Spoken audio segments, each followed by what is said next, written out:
Oi, hoje eu trouxe a Bianca para gravar o nosso terceiro podcast. Conheço a Bianca há muito tempo.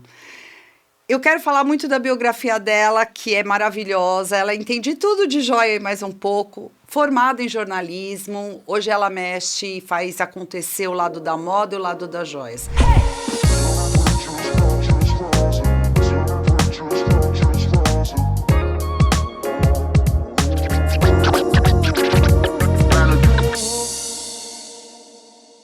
Bianca, obrigada por vir.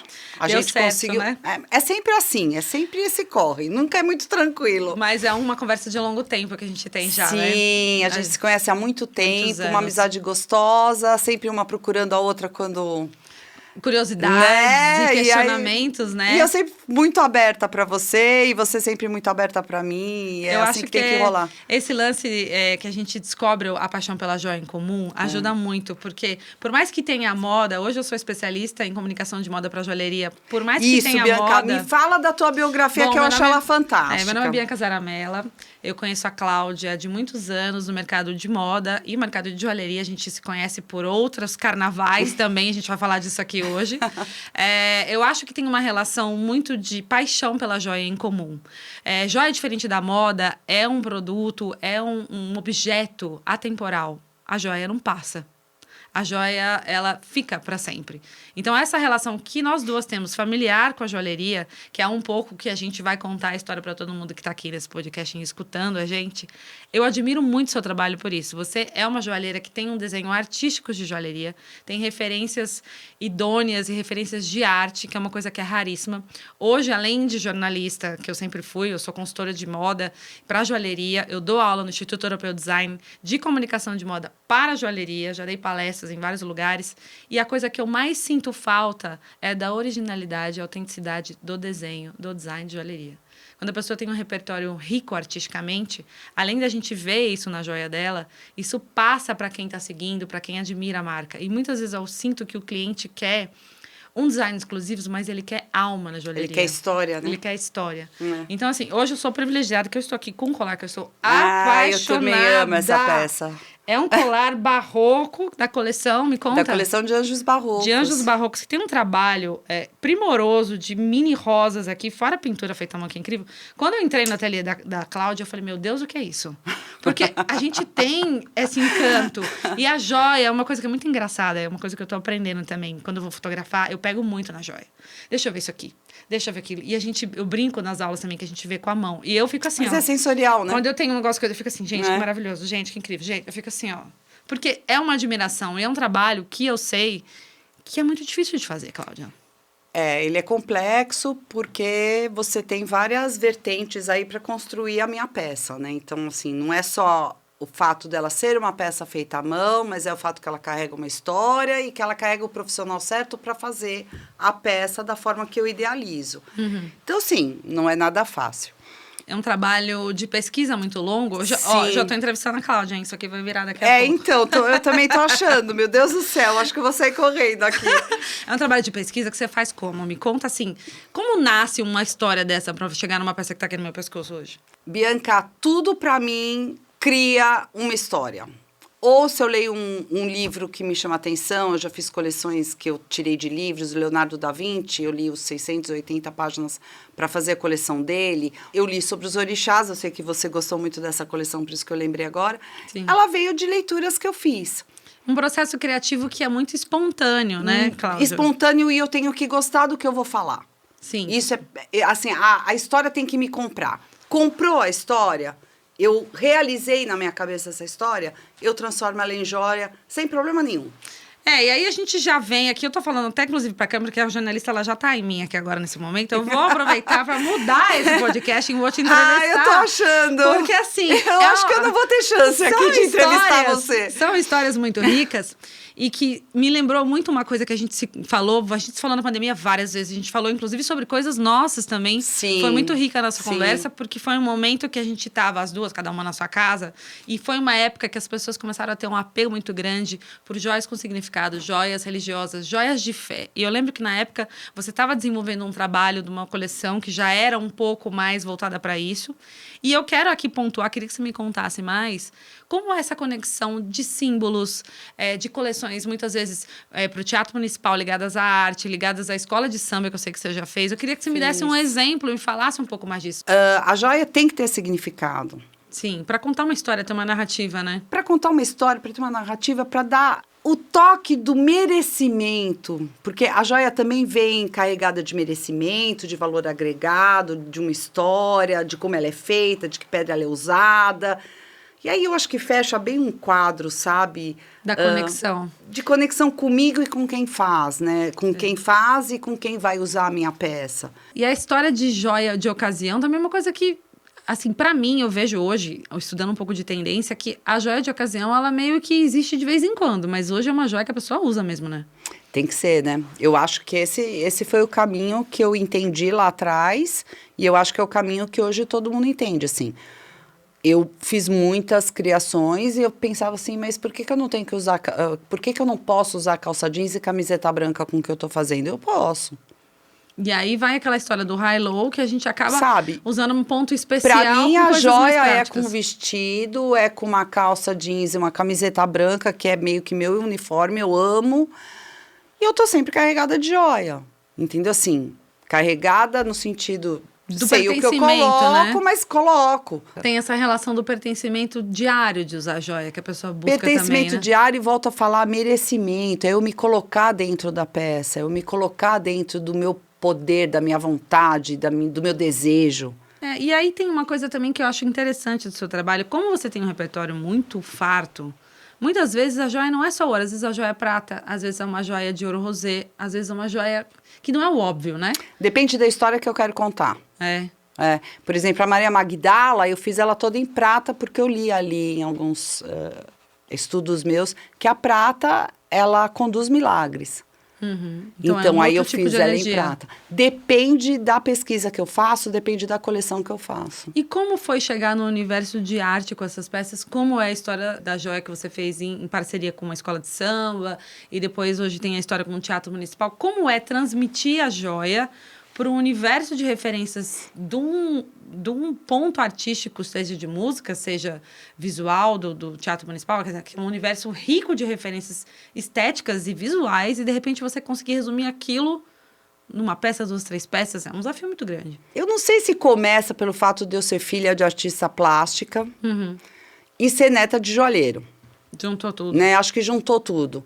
E se a história me compra, para mim tá ok, ela vem. A escola de samba foi um desafio. Eu lembro que você me contou. Nossa, foi um desafio, mas foi assim uma das sensações mais maravilhosas que eu tive na minha vida. E aí você vê o que você criou, o que você realizou, entrando ali na avenida. Nossa, aquilo para mim foi de uma emoção. Eu não sou chorona, mas aquele dia eu chorei, porque eu fiquei extremamente... Impacta, te dá uma emoção... Única. Foi um momento bem único na minha vida. E o que foi essa peça que você fez? Conta mais detalhes. Eu fiz algumas peças para a escola inteira. Desde a presidente, que carregou... Fiz uma espada linda. Que escola pra que ela, era? Rosas de Ouro. A Rosas de Ouro. Mestre Sala e Porta-Bandeira, eu fiz mais de 500 flores. À mão. Para fazer tudo à mão. O meu trabalho é todo à mão. Eu quero a energia do Orives, eu quero a energia de quem está fazendo a peça. Essa energia, para mim, ela não tem preço. Essa energia é o que move a minha joalheria. Meu desenho, muitas vezes, vai para a mão do meu Orives e eu abro um precedente para que eu receba dele alguma informação que vai agregar valor à peça. Eu estou sempre aberta. E eu gosto que eles interfiram no meu trabalho. É legal, isso que é uma criação em conjunto, né? Exatamente. E tem que ser. E eles amam, né? Sabe uma das coisas que é mais bonita para quem não tem tanto acesso a esse universo, né? E eu já tenho 7 anos que eu tô me especializando. Hoje eu sou especialista. 7 anos. Especialista em moda para joalheria e eu pesquiso muito. Mas uma das experiências mais ricas para mim, além de entrevistar e estar sempre em contato com joalheiros, para levar para as aulas e para escrever matérias, enfim.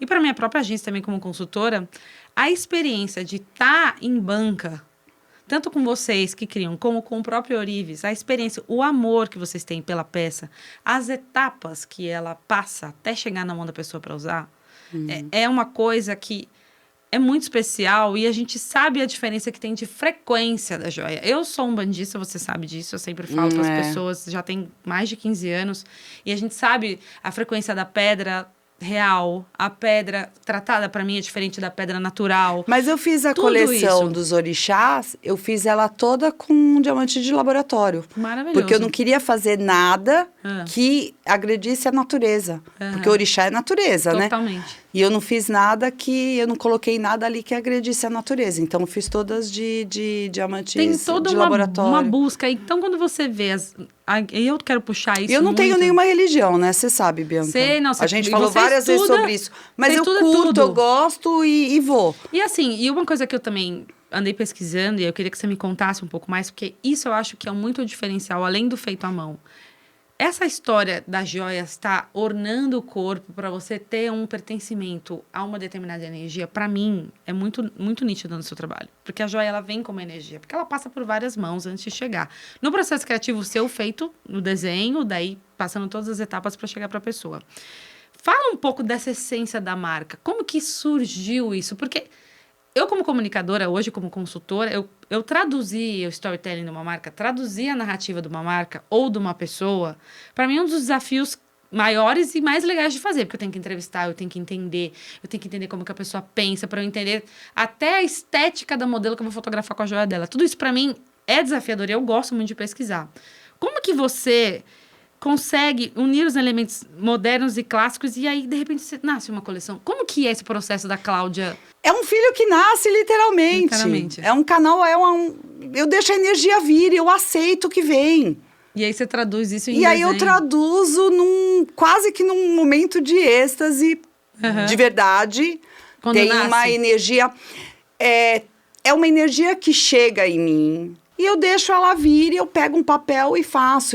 Vários momentos que eu tenho uma sensação de me descolar do mundo para fazer aquilo ali acontecer. Então, assim, não sei te falar um motivo ou uma pegada ou algo que me faça, que me induza. Não, eu tenho, assim, eu tô andando na rua e vem alguma coisa. Então, vou pôr no papel. É muito... Uma conversa, uma das coleções que eu fiz agora no começo desse ano, foi uma senhora sentada do meu lado. E aí veio e foi. Uma senhorinha linda, que eu acho que tinha mais de 80 anos, alguma coisa assim. E eu perguntei para ela, escuta, eu tô te vendo tão radiante, me dá o segredo dessa luz, né, assim. E ela começou a contar. Eu tirei uma coleção disso. Da conversa com ela. Da conversa com ela.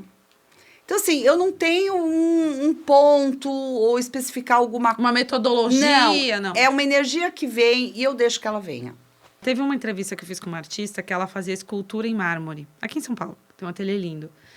E eu via ela, assim, gente como a gente, uma mulher linda lá, tomou café, sentou, conversou, o ateliê dela maravilhoso. E eu assim, gente, como que ela consegue fazer isso aqui? Eu olhando, né? Eu olhando. Como que ela consegue? Porque é lindo, né?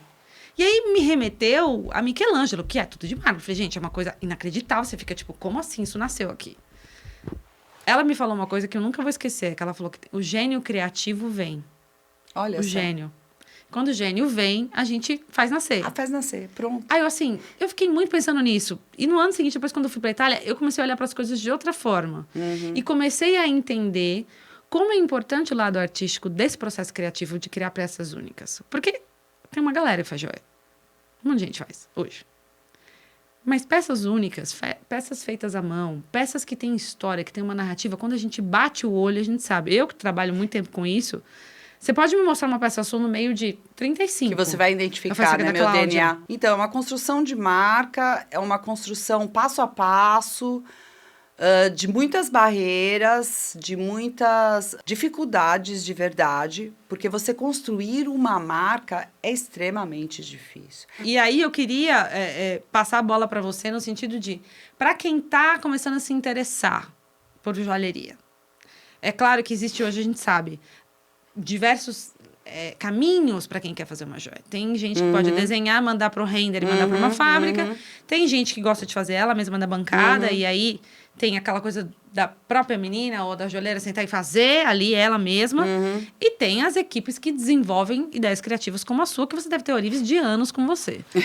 Quem tá começando hoje, quem quer, eu tô te perguntando aí um pouco como professora que dá aula para muitas meninas, eu dou aula já há 6 anos e meio, turmas de joalheria no IED, que já foram para concursos internacionais, eu tenho alunas super boas, mas eu vejo que a grande maioria delas busca identidade. Eu queria que você me contasse um pouco desse feeling que você tem, porque as pessoas se inspiram em você.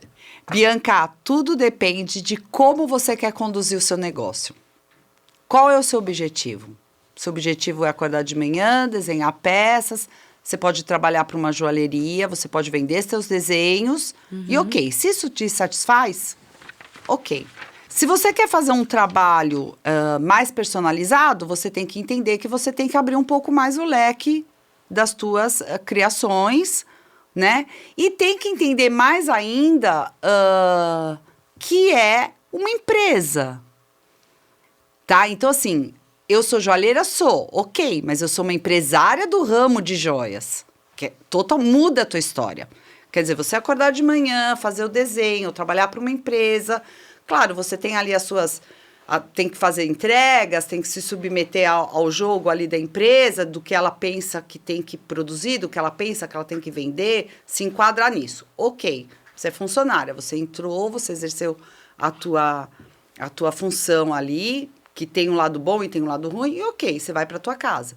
Quando você fala, não, eu quero ser uma empresária do ramo de joias, eu quero montar uma estrutura, eu quero realmente que isso seja a empresa que vai levar meu nome, é outra história. Porque é o desafio, né, que começa. É um desafio e você é uma empresa. Você muda, você tem que mudar totalmente o teu foco. Você tem que fazer todo um trabalho para você fazer aquilo funcionar. Então, você passa de uma visão de designer, que isso você vai carregar com você para a vida, mas você passou de ser uma designer para ser uma empresária. Como que você vai conduzir tua empresa? Tem que ter a visão também de pesquisa de qualidade de gemas, fornecedores e markup, todas essas coisas que quem vê a joia pronta não pensa que dá um trabalhão, né? Bianca, eu vou te dizer que além disso, porque esse trabalho de você fazer pesquisa da pedra, saber, ok, pode até não ser uma design completa, você pode simplesmente desenhar e deixar isso a cargo de alguém, né? Mas quando você tem uma empresa, tem tantas outras coisas. Variáveis, né? Nossa, para as tuas alunas, para quem vai escutar o nosso podcast, se eu puder ajudar nesse sentido, primeiro você tem que saber o que você quer. É a primeira coisa. Não, eu estou ciente que o meu caminho vai ser uma designer, eu vou trabalhar para uma joalheria, ok. Não, eu vou ser uma designer que vou galgar o meu nome, ok. Vou fazer o meu nome? Para que ramo que eu também vou colocar isso, né? Aonde que eu vou atingir? Qual setor que eu vou atingir? Qual é meu público? Qual a mulher que eu vou realizar uma peça? Esse é uma das coisas que eu trouxe para o meu trabalho. Eu acho que talvez esse seja um meu pulo do gato, porque quando eu criei a Blossom, a agência Blossom Brasil, eu pensei assim, gente, eu tenho um leque de oportunidades porque eu sei comunicar moda. E todo produto se relaciona com moda de alguma maneira. E eu me lembro que eu pensei assim, quando eu montei a agência, a primeira aula que eu dei no IED foi sobre marketing e comunicação de moda para o curso de moda. Porque era minha expertise e eu tenho um portfólio de moda, eu estava numa empresa de moda. E eu lembro que eles me falaram assim, mas além da moda, o que mais que você gosta? Eu falei, joia. Porque eu tive uma coluna de joia, você lembra? E aí, quando eles me falaram assim, agora você vai ter que pensar tudo isso na joia. Eu falei, pra mim é muito natural, porque toda a cena que eu fazia para fazer um editorial, depois que a cena estava toda pronta, eu ia para a cereja do bolo, que era a joia.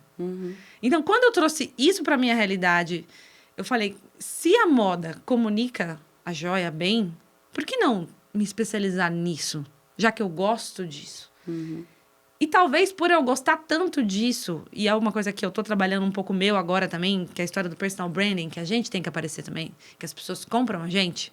Então, formatos de vídeo, de podcasting, de foto, que as pessoas vejam quem é a pessoa atrás da marca, ou já que a agência não tem o meu nome, mas as pessoas me conhecem também. Quando eu comecei a pensar nisso, o meu maior desafio era como eu vou ser autêntica sem me embalar para presente, para vender para ninguém. Tem que ser eu. Então, eu comecei a entender que Para as marcas, para as designers, quanto mais autêntica e quanto mais elas são leais à essência delas, mais a coisa anda sem você precisar vender. Pois é, eu em nenhum momento pensei em fazer esse processo porque eu tenho que aparecer, porque eu tenho que... Não, Foi eu autêntico. estou fazendo podcast para eu me divertir. Sim, isso é muito legal. E tudo na minha vida passa por diversão, passa por eu estar presente, por eu gostar do que eu estou fazendo, ok. O podcast, para mim, tem sido mais um escape, né? De fazer meu dia a dia ficar mais produtivo. E por que não falar de joia, já que é minha seara, né? E é autêntico, né? E quando eu vi você fazendo podcast a primeira vez, eu falei, gente, olha que incrível. Porque é você, porque eu conheço você. É porque você me conhece. Aí eu falei assim, gente, mas isso é você. Tipo, faz mais, vamos fazer, eu quero fazer. Não, porque e é você você não sabe a loucura que tá. Porque assim, toda semana eu recebo uma ligação. Cláudio, me põe na lista que eu quero fazer. E tá muito divertido isso. E ótimo. Então, hoje, se eu tivesse que falar com as tuas alunas qual que é o caminho... Cara, ame muito o que você faz. Porque isso se reflete Porque aí em você tudo. tem uma entrega sem limites. E aí, mais uma dica para tuas alunas. Tenha conteúdo. Repertório. Sabe? É Isso faz toda a diferença. É a coisa que eu mais falo. E é uma coisa assim que, quando eu venho para São Paulo, que hoje, gente, eu moro na praia, eu moro em Maceió. Eu escolhi que delícia, morar né? na praia. Pois é. Que é uma coisa assim que eu falei muito sobre isso numa palestra que eu dei para mulheres empreendedoras lá. Eu falei, gente, qual é o luxo para sua vida? Quando eu decidi sair da agência que eu trabalhava de publicidade para abrir a Blossom, eu assisti uma palestra da WGSN, que você conhece, que é o fórum, portal de tendências que a gente estuda para pesquisa de moda. E eu saí de uma palestra que eles falavam muito assim, liberdade, bem-estar e saúde são os desejos da nova era. Quando eu assisti essa palestra, eu falei assim, qual é o meu luxo, será? O que é o luxo para mim? Para mim, a pessoa Bianca, independente do luxo, mercado do luxo que eu já trabalho. E para mim... é a liberdade de morar na praia, entendeu? Então, quando a pandemia aconteceu, que eu conversei com a Cláudia, inclusive, falei, Cláudia, mudei pra praia. Ela, oi? Falei, mudei pra praia, porque meu sonho era morar na praia e eu tô morando na praia. O meu luxo é esse. Isso é autêntico pra mim. E a minha virada de chave foi que eu tô trabalhando muito melhor, eu tô criando muito melhor, porque eu estou de acordo com a minha essência nesse processo de autoconhecimento. Falando em termos de mundo das mulheres, você acha que existe moda em joalheria hoje? Existe moda ou a joalheria, ela navega no paralelo? O que você sente, olhando assim Os de fora? dois. Os dois. Os dois. Ela navega no paralelo, mas ela também vai atrás da moda. Eu olho muita moda. Eu não olho joalheria, mas eu olho o que os grandes fazem. E aí traduz para o seu universo. Me dá uma pista do que eu tenho que fazer. É uma pista do que eu tenho que fazer. Você faz a leitura da nuvem. E traz para o Me universo. dá uma pista do que eu tenho que fazer. Mas aí eu acho que o pulo do gato que você tem é a história do repertório. Porque aí a gente fala de novo do repertório, que é a importância de você ter o repertório para ler também, né? Que aí você consegue olhar para tudo e... Tem que estar aberto. Quem mexe com criação não pode ter preconceito. Isso é verdade. Você não pode ter preconceito de informação. Toda informação é informação. Que pode gerar uma coisa inusitada, nova, diferente. Toda informação. Então, você tem que estar com a cabeça muito aberta para isso. É aquilo que eu falei, os canais têm que estar abertos. O cara que é criativo, a pessoa que é criativa, ela tem esses canais abertos. Ela vê, né? Ela vê o que ninguém vê. Esse é o diferencial. Esse é o diferencial. Esse é o cara criativo. Bianca, deixa eu fazer uma pergunta agora que está vindo para mim assim. As tuas alunas de joalheria, né? Qual é hoje a maior dificuldade delas de se colocar no mercado? Produção. Elas criam na cabeça delas e elas não conseguem colocar em prática para fazer nascer e se tornar uma joia, porque elas não sabem a cadeia. E aí a gente vai naquele processo muito complicado que existe no Brasil, que existe criação, existem criativos, existe oba-oba, existem os criativos, mas o meio da cadeia precisa melhorar, que é o que o italiano faz muito bem. Então, se o meio da cadeia melhorar, elas talvez consigam transformar em realidade o que elas passam num desenho. Então, o que elas desenham, elas não conseguem efetivar? Muitas vezes não, porque elas não têm acesso a ourives que entregam, elas não têm acesso a fábricas que entregam do jeito que elas querem. Muitas vezes é isso. E aí vem uma coisa que eu fui para a Feira da Itália em 2018, a última vez, e tem alguns programas já na Itália que estão capacitando os jovens de algumas regiões da Itália a trabalharem na cadeia produtiva de joia. Então, capacitação de jovens para serem ourives, para serem cravadores, Porque é um trabalho que a cadeia precisa. Porque muitas vezes o desenvolvimento de uma peça vai nessa troca com o cara que tá fazendo a execução do seu desenho, que está montando uma peça piloto, ou às vezes o cara que vai jogar aquilo para o 3D, para materializar o que está na cabeça delas e isso ser entregue e ser feito. Isso é uma coisa assim que muitas me falam. Ponto 1. E ponto 2 é que muitas vezes elas fazem uma coleção, mas não conseguem ir para a segunda. E aí eu bato muito na história. Eu falo muito, eu vou dar aula agora esse final de semana, eu falo muito isso. Processos criativos exigem estudos de repertório. E eles não são só na internet. Eles são persistência, em vivência. Tá, Bianca? Persistir. Persistir até conseguir, Tem né? que ter. Porque nem sempre eu faço uma coleção maravilhosa.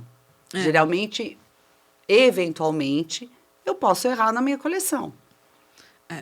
Isso acontece. Aí vem o que eu costumo Aí é a visão de empresa que você tem que ter. Porque senão não vai. Senão você não funciona. Senão você não entrega.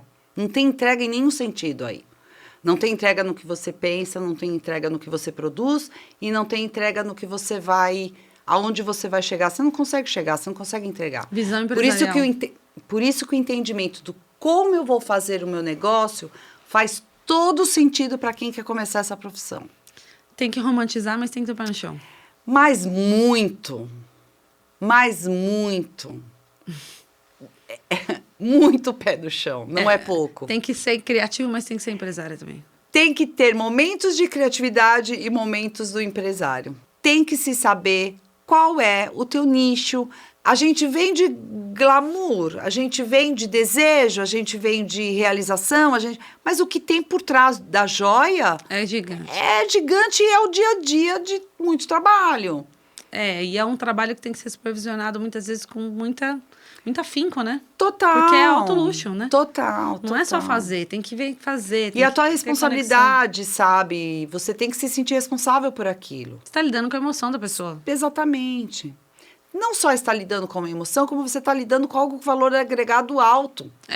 Matéria-prima, tudo, né? Sabe? Então, assim, é um diamante que você compra para uma cliente raro, que você vai ali montar uma peça, né? É uma pedra exclusiva que às vezes veio até herdada, que você tem que desenvolver. Tem muita coisa que envolve.